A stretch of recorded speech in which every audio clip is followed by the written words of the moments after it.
अस्सलाम वालेकुम, I am Ayaz, State Life Insurance adviser.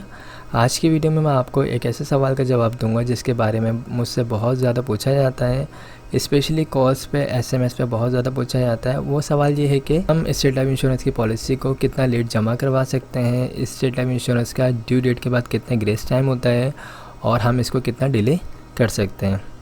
तो इस वीडियो में इसी सवाल का जवाब दूँगा। तो स्टार्ट करते हैं इस वीडियो को। दोस्तों देखें, जिन लोगों ने भी स्टेट लाइफ इंश्योरेंस की पॉलिसी ली हुई है, जो ऑलरेडी पॉलिसी होल्डर है, उनका जब सेकंड प्रीमियम ड्यू हो रहा होता है तो उसकी कोई डेट होती है।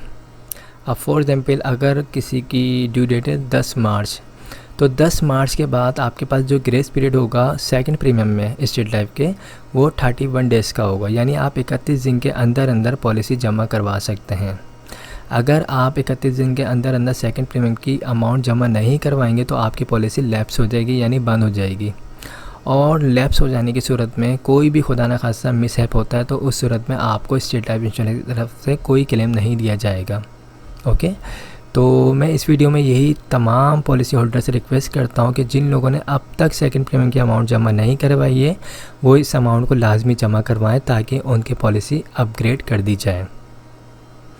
इसी तरीके से अगर कोई शख्स जो है थर्ड प्रीमियम या फोर्थ प्रीमियम जो है उसकी अमाउंट को लेट करता है तो उसके पास जो ग्रेस पीरियड होता है वो होता है 90 डेज़ का। 90 डेज़ यानी आप 3 मंथ के अंदर अंदर पॉलिसी की अमाउंट जमा करवा सकते हैं। ओके, तो ये बेसिक चीज़ें हैं जिनका मालूम होना लाजमी है। हर पॉलिसी होल्डर को सेकंड प्रीमियम की अमाउंट में 31 दिन का टाइम होता है और थर्ड प्रीमियम या फोर्थ प्रीमियम की अमाउंट में तकरीबन 90 डेज़ का टाइम होता है। आई होप ये चीज़ आपको बिल्कुल क्लियर हो चुकी होगी। इस हवाले से अगर कोई भी क्वेरी हो तो आप मुझसे पूछ सकते हैं। मेरा नंबर स्क्रीन पर आ रहा होगा 031326182009। आप मुझे व्हाट्सएप भी कर सकते हैं। थैंक यू, खुदा हाफिज़।